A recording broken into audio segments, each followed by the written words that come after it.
Yo la guilde, on a enfin des nouvelles officielles du prochain patch sur Burning Crusade avec l'ajout de 2 nouveaux raids, mais aussi de grosses modifications sur le système PVP en arène, et attention, les banques de guildes, oui. Bref, on passe tout ça en revue, et vous êtes 64% à regarder régulièrement mes vidéos et à ne pas encore être abonné, et si vous voulez soutenir la chaîne et flatter l'algorithme de YouTube, eh bien bouton rouge, like, commenter. Sur ce, c'est parti.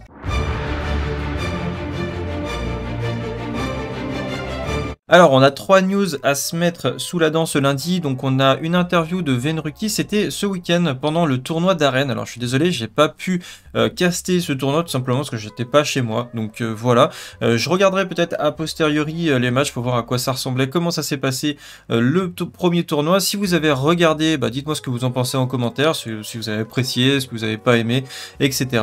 Ensuite, on va parler de l'ajout du système de LFG, donc la recherche de groupe qui va arriver donc sur la phase 2 de notre version du jeu de Burning Crusade. Donc il me semble que ça arrive plus tôt qu'à l'époque, si je dis pas de bêtises. Et enfin, ça s'est sorti il y a 10 minutes. Eh bien ça y est, le Serpentine Cavern et The Eyes sont disponibles, donc les deux nouveaux raids en test sur le PTR. Donc je vais probablement copier mon paladin avec des joueurs de ma guilde pour pouvoir tester ça.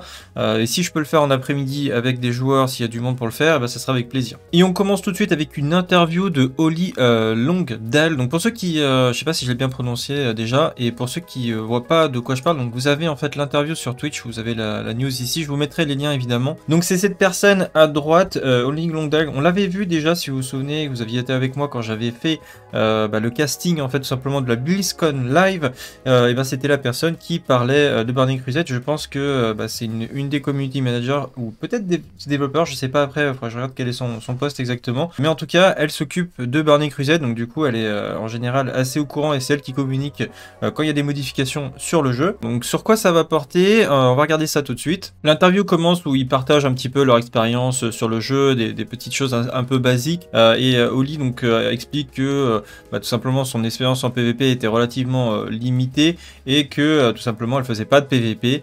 Donc et je pense que, alors ça a l'air d'une anecdote qui a l'air rien, mais j'ai toujours eu le sentiment que chez Blizzard de manière générale, il n'y avait pas dans leur équipe de joueurs de PVP HL, ou en tout cas aux manettes, peut-être qu'il y en avait dans l'ensemble de toute l'entreprise des joueurs qui jouaient à haut niveau, mais dans la team qui vraiment faisait du PVP, j'aurais été curieux de savoir s'il y avait vraiment des joueurs qui étaient multiglades ou rank 1 et qui participaient à l'équilibrage du jeu, à trouver des idées pour le PVP, etc. etc. Parce que j'ai toujours eu le sentiment que c'était pas vraiment le cas. Donc du coup, cette petite phrase me fait un peu sourire parce que c'est des gens qui sont souvent à la direction de Blizzard dans le PVP. J'ai l'impression que le PVP c'est pas forcément leur priorité malheureusement, et pourtant je pense que Blizzard est un jeu qui a toujours eu un énorme potentiel PVP sous-exploité. Ensuite, ils vont parler tout simplement un petit peu des généralités sur les arènes du premier tournoi et du système de PVP. Ils ont parlé notamment des tornades qui sont dans l'arène de Nagrand, que les joueurs aimaient ou détestaient ces tornades. Moi personnellement, je les déteste, ça c'est clair. Blizzard avait décidé aussi de sortir les arènes plus tôt. Par rapport à l'époque, à l'époque c'était sorti un petit peu plus tard a priori, je me souvenais plus, moi ça datait tellement, je me souvenais plus après combien de temps les arènes étaient arrivées. Mais encore une fois, pareil, j'ai été pris de court au niveau de la sortie des arènes. Ça aurait été vraiment pas mal qu'ils attendent un peu plus pour la sortir. Moi je pense, c'est vrai qu'il y a pas mal de gens qui se sentent frustrés et en retard par rapport à la progression d'arène, par rapport au stuff, etc. Par rapport à certaines personnes, par exemple, qui avaient stocké des points d'honneur parce qu'ils avaient ils avaient investi beaucoup de temps dans Burning Crusade classique, et des gens qui ont voulu juste reprendre à Burning Crusade ou qu'on Sésame ou autre, n'avaient pas cette avance-là, avaient beaucoup de retard par rapport aux autres. Et du coup, malheureusement, je trouve que le fait que ça soit hyper long, hyper difficile de farmer le stuff PVP en BG, ça soit très compliqué de rattraper votre retard. Et ensuite, l'avantage qu'on a quand on fait du PvHL, si on veut faire que du PVP par exemple, et qu'on fait pas de PVE, on est vraiment désavantagé en termes de rapidité pour s'optimiser pour les arènes. Donc ça c'est un petit peu dommage. Donc peut-être si on avait laissé un peu plus de temps pour la sortie des arènes, augmenter un petit peu les gains d'honneur, le BG interfaction, ils auraient pu le mettre plus tôt, parce que ça, franchement, dès Vanilla, on avait déjà les problèmes de file d'attente, donc c'est quelque chose qui aurait pu être réfléchi en amont. Vaut mieux tard que jamais, comme on dit. On va dire qu'on est encore au début des extensions intéressantes en PVP, parce que autant Vanilla, bon, le PVP, moi j'en faisais pas trop, ça m'intéressait pas plus que ça, mais c'est vrai que Burning Crusade et OTLK, là on est sur la phase 1, et il y a déjà des modifications profondes sur le JCJ, les arènes. Donc on va dire que c'est quand même globalement très positif. Ensuite, donc dans les annonces, évidemment, il parle de l'ajout de la caverne du repère du serpent et le donjon de la tempête. Hein, donc les deux nouveaux donjons, on reviendra juste après parce qu'ils ont refait un post là-dessus. Qui vont être disponibles en test sur le PTR. L'ajout des banques de guildes. Alors ça, il me semble que là, c'est bien. Alors ils auraient pu le mettre dès le début, honnêtement. Hein. Je pense que niveau développement, c'était pas extrêmement difficile à faire. Je sais pas pourquoi. Ils n'ont pas vraiment donné d'explication pourquoi ils ne l'ont pas sorti. Est-ce que c'est une contrainte technique? Franchement, ça m'étonnerait. Est-ce que c'était pour respecter l'expérience de l'époque? Probablement, à mon avis, c'était ça. Bon, moi, je pense que c'est tellement pratique, en fait, les banques de guildes, c'est comme la double spé, hein, on va pas se mentir. La double spé, c'est arrivé plus tard à Wotelka, mais je pense que ça ferait quand même plaisir à pas mal de monde et ça améliorerait considérablement le jeu. On aurait plus de temps, on aurait plus de heal, on aurait plus de facilité à aller faire des arènes avec les potes. Donc bon bref, les banques de guildes c'est bien qu'ils les rajoutent maintenant, ça va donner plus de... Ça va être juste plus pratique, voilà, ça va être plus pratique pour tout le monde, toute la guilde peut avoir de la visibilité sur ce qu'il y a dans la banque de guildes, on peut voir les entrées, les sorties, enfin c'est beaucoup plus sain, voilà, c'est beaucoup plus sain en termes de fonctionnement. Donc ici, une très bonne amélioration à venir, donc dans peu de temps, hein, je pense, hein, parce que ça on n'a pas encore parlé dans quand ça va arriver, mais en général, quand vous avez le PTR qui est disponible, c'est une question de semaine hein, avant que ça arrive sur le live, donc on essaiera peut-être d'estimer voir dans combien de temps ça peut arriver ce prochain patch. Je vous rappelle d'ailleurs qu'on avait fait un sondage hein, par rapport à la sortie du patch, hein, je fais un petit point là-dessus parce qu'on voilà, on parle du truc. Donc on a avec un cas un vote, hein, donc encore une fois merci, hein, vous êtes de plus en plus nombreux à participer dans les différents sondages dans la partie communautaire de la chaîne YouTube et je vous rappelle il faut juste cliquer sur communauté ici quand vous êtes sur YouTube et vous étiez donc 6% à voter sur la sortie sur le mois d'août, 47% à voter sur le mois de septembre et 31% à voter sur le mois d'octobre, 16% sur le mois de novembre, donc probablement que ça va arriver août-septembre, mais comme le patch vient de sortir là qui est à la sortie de New World fin août. Et par rapport à tout ce qui s'est passé, les petits dramas, les histoires autour d'Asmongold qui a un peu quitté WoW, qui va revenir, qui va partir, qui va aller sur New World, etc. Je pense que comme la sortie officielle de New World c'est fin août, et il y en a qui ont dit justement sur le stream que peut-être Blizzard veut essayer de counter un peu la méta et sortir le patch un peu plus tôt, et vraiment... c'est pas forcément une mauvaise idée. C'est pas impossible que ça sorte fin août, début septembre, plutôt que mi-fin septembre. Parce que là, on était plus, par rapport au sondage, on est plus, on va dire mi-fin septembre, par rapport aux 47% de septembre et 31% d'octobre. Et en fait, il y a plus de probabilité, je pense, maintenant que ce soit fin août, début septembre. Donc, en gros, dans un mois, quoi. Bref, on en reparle de toute façon sur le stream de cet après-midi, si c'est un sujet qui vous intéresse. Et ensuite, on a l'ajout du système de recherche de groupe. Donc, c'est un truc qui a été rajouté, normalement, c'était... ouais, je crois que c'était phase 2 ou phase 3, je sais plus. Mais dites-vous que ça existait bien à l'époque, hein, parce qu'il y en a qui se souviennent plus trop de ce LFG. Il a été amélioré considérablement sur Wotelka, avec un système beaucoup plus performant pour la recherche de groupe. Bon, après, certains diront que ça a commencé à tuer le jeu, d'autres non, etc. Bon, peu importe, c'est pas le débat, mais en tout cas, ici, ça a été rajouté. Donc peut-être que ça permettra de rendre les chaînes de recherche un peu plus sains. Parce que moi, ce que j'ai remarqué par rapport à l'époque, c'est qu'on a des serveurs quand même qui sont beaucoup plus remplis qu'à l'époque. À l'époque, on avait plus de serveurs, moins de monde par serveur, et les canaux de discussion étaient quand même assez lisibles. Là, des fois, vous postez une annonce, 3 secondes plus tard, littéralement, elle a disparu, en fait. Donc, du coup, c'est chiant, tout le monde est un peu obligé de spam, il y a un peu tout qui est dans le world, ou dans la recherche de groupe, c'est un peu le bazar. Donc, peut-être que ça va permettre de désengorger un petit peu le système. On va revenir un petit peu sur l'interface par la suite. Il y a des nouvelles quêtes journalières avec Ogrilla et Shatari qui vont être rajoutées. Et ça aussi, une importante modification, je me demandais s'ils allaient le faire ou pas, j'étais très curieux, je me disais, ça y est, ils ont complètement give up sur le système PVP. Il n'y avait plus de système de classement et apparemment si le système de classement d'arène va être visible dans le jeu. Donc je trouve que c'est une très très bonne chose parce que ça peut motiver les gens à consulter le ladder et à essayer de monter le plus haut possible, de monter leur équipe dans le classement le plus haut possible dans le jeu. Donc c'est quand même assez valorisant quand tu as un bouton, tu appuies dans le jeu et hop tu peux voir, ah bah tiens ta team elle est dans le top 10, dans le top 20, dans le top 50. C'est plutôt super sympa et ça met en valeur les joueurs qui mettent de l'investissement et du temps dans les arènes. Et donc là, c'est les grosses modifications sur le PVP. Donc déjà, ils vont commencer par augmenter la distribution des points d'arène chaque semaine. Donc il faut savoir que en gros, hein, pour ceux qui... Parce qu'il y a pas mal de gens qui pensaient que sur la phase 2, c'était la fin de la saison 1. Donc déjà, rassurez-vous, la saison 1, ça va être sur la phase 3. Chez notre phase Terrano, c'était la phase 2 à l'époque, mais sur notre Burning Crusade classique, c'est la phase 3. Donc vous avez encore pas mal de temps avant la fin des arènes, hein, je dirais au moins 4, voire 5 mois, voire peut-être même plus. Vous avez pas mal de temps. Voilà, vous avez pas mal de temps avant la fin de la saison 1. Et donc du coup, quand ce patch va sortir, ce qui devrait arriver dans quelques semaines, et bien tout simplement, vous allez avoir une augmentation des points d'arène qui vont être gagnés chaque semaine. De plus, ils vont réduire les points du stuff de la saison 1. Alors que ça, c'est normalement quelque chose qui arrivait après, c'est-à-dire que dans le fonctionnement des arènes sur Burning Crusade, en gros, quand vous arrivez sur la saison 2, il y avait une réduction en points d'arène des items de la saison 1.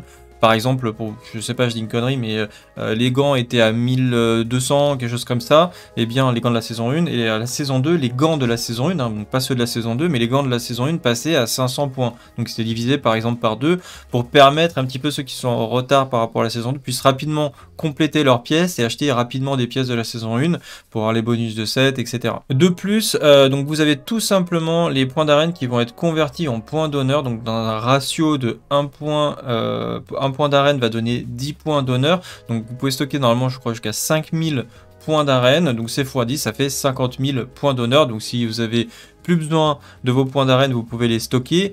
Et derrière, ça vous donne des points d'honneur, ce qui est pas mal vu la galère que c'est de récupérer les points d'arène. Là, j'aurais bien aimé avoir une petite ligne où c'est marqué on augmente à la vitesse à laquelle on récupère les points d'honneur dans les BG. Bref. Ah, ça, j'avais pas vu.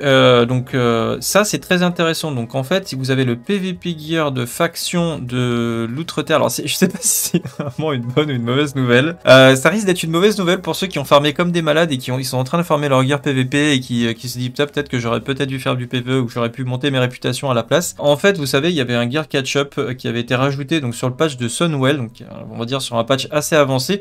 Tout simplement, c'est un stuff qui est équivalent au stuff bleu PVP actuel Honor. C'est exactement les mêmes stats. C'est pas le même skin. En fait, en termes de skin, on va dire que le stuff PVP est plus joli. C'est le stuff rank 14, hein, pour ceux qui l'ont vu. C'est le même skin. Donc il est assez joli. Là, c'est un stuff qui est un peu moche, mais par contre, c'est exactement les mêmes stats. C'est les mêmes stats. On l'avait en fait sur le serveur PTR. D'ailleurs, c'est pour ça que j'étais perturbé sur la bêta, pardon. Alors, on avait ce stuff là que je ne savais pas où on l'avait, etc. Et je comprenais pas pourquoi il y avait deux stuff. Et en fait, c'est le stuff RN, et 2, ils avaient mis à disposition sur les personnages directement ce stuff avec les réputations. Et je pensais qu'il serait disponible dès la sortie, mais en fait, pas du tout. Tout simplement, c'est un stuff qui arrivait plus tard pour stuffer rapidement vos rerolls avec vos réputations, par exemple. Ou pour ceux qui avaient monté du PvE, qui faisaient pas de PvP, qui disaient tiens je vais faire un peu de PvP, et du coup qui pouvaient prendre ce stuff réputation. Et ben a priori il devrait être disponible dès le prochain patch. Enfin, s'ils en parlent maintenant, je pense que c'est pour le mettre sur le prochain patch, hein, pas le patch suivant. Donc ça veut dire quoi? Ça veut dire que rapidement vous allez pouvoir acheter vos parts bleues réputation avec vos personnages. Donc, je sais pas sur quel, c'est pas marqué quel type de répute, qu'il faut être exalté ou pas. Si c'est exalté, ça peut être un peu chiant en vérité, mais ça restera de toute façon plus rapide à faire de monter exalté que de farmer un stuff PVP, hein, parce que je vous rappelle que moi je suis monté exalté sur mon paladin sur toutes les réputations. Honnêtement, je les ai pas focus, j'ai pas forcé, c'était pas si long que ça. C'est une question de, allez, une semaine ou deux en jouant, en faisant quelques donjons par soirée. Ça monte assez vite les réputations, je trouve, en donjon héroïque. Donc, pourquoi pas. Après, moi ça m'intéresse de pouvoir aller rapidement faire du PVP. Donc, ça permettrait potentiellement de récupérer rapidement au moins les parts bleues et d'avoir les bonus de cette PVP. Plus la réduction, tout simplement, du système d'honneur. En vrai, pour moi, je trouve ça un peu dommage, encore une fois, qu'ils mettent ça en place maintenant. Bon, on va dire que c'est bien pour rattraper le stuff, mais ça aurait été plus intéressant que pour ce stuff en PVP, il faut faire du PVP, c'est-à-dire qu'au lieu de mettre un stuff disponible en PVE pour faire du PVP, augmenter les gains d'honneur en champ de bataille. Les gens, ils aiment bien faire du PVP, ils veulent ce stuff PVP pour faire du PVP, augmenter l'honneur des BG par 3 ou 4. Pas rajouter du stuff pour PVP qu'on peut récupérer en Outland en fait, parce que là, ça veut dire simplement que c'est useless de faire des BG. Et déjà qu'il y a des problèmes avec les files d'attente, etc., c'est un peu dommage. Enfin, moi, je trouve que c'est un peu dommage. Bref, on verra comment ça va se passer à ce niveau-là. Et d'ailleurs, ce qui est assez rigolo, c'est qu'il parle que des tests des same factions Battleground est actuellement en cours. Donc voilà, bon, pour ceux qui aiment bien les champs de bataille, je pense que ça a fait du bien à la Horde, hein, surtout le fait d'avoir des champs de bataille interfactions. Côté Alliance, la petite boîte bonus qu'ils ont rajouté, bon bah c'est pas incroyable, hein. Moi je pense qu'ils auraient mieux fait de faire que par exemple, pourquoi pas, quand on fait 3 wins côté Alliance, par exemple, ça nous donne une insigne de justice. Voilà, c'est pas non plus la folie, ça fait 1h30 à peu près pour faire 3 BG, 1h30, 2h. Une insigne de justice en 1h30, 2h, je trouve que c'était ok, ça aurait peut-être motivé Alliance pour aller faire des BG plutôt que des boîtes qui apportent pas grand chose honnêtement. En plus, il faut reprendre la quête à chaque fois, si en plus on l'avait automatiquement à la fin de BG. Bref, voilà, ça c'est pour les changements en PVP, on en parle encore une fois cet après-midi en stream, et on va regarder un petit peu eh bien, la news suivante. Tac. Voilà, un petit peu plus en détail, donc c'est le système de les jeux, donc vous avez un nouvel outil comme ça qui apparaîtra dans le jeu, c'est marqué choisissez une action, vous avez 2 boutons, et par exemple, très bien, ils ont mis l'exemple de Stratum, donc par exemple vous pouvez choisir un donjon, donc moi je pense que ça peut être utile quand je fais par exemple du boosting sur Stratholme. Je peux choisir Stratholme, je peux mettre un descriptif, je pourrais mettre par exemple c'est un groupe boosting, quand il y a un slot, hop je le mets, vous pouvez regarder ici, il n'y aura plus besoin de passer d'annonce dans le chat world. Et puis tout simplement la personne peut faire une demande d'être recrutée et rejoindre le groupe peut-être de manière semi-automatique. Donc on testera ce système dès que ça sera en place, et encore une fois je pense que ça peut être pas mal pour désengorger un petit peu le spamming et puis la recherche de groupe directement dans les canaux de discussion. Il y a beaucoup de spam je trouve. Voilà, et on finit cette news tout simplement avec la caverne du Serpentine et The Eyes, hein, donc c'est le donjon de la tempête. Chez nous avec des nouveaux loots, il y aura des nouveaux trinkets assez puissants qui seront disponibles, donc on regardera un petit peu tout ça ensemble. Sur le PTR, vous avez évidemment aussi cette magnifique masse, je m'en souviens, je l'avais eu à l'époque, c'est dommage, ça aurait été une épée. Ce truc, ça aurait été juste incroyable, qui donne de la régène énergie et rage. Je me souviens qu'elle était assez insane, mais malheureusement c'était une masse, donc ça fit pas trop. Mais pour les guerriers, par contre, les guerriers Fury, il me semble qu'elle est assez incroyable. Bref, plein de nouveaux loots assez incroyables qui vont arriver, qui vont encore un petit peu pousser le PVP du côté du PVE. On en reparlera, vous avez vos attunements, donc vos accès qui sont disponibles. Je vous rappelle, vous avez la donne Attune pour avancer sur vos accès qui est juste excellente.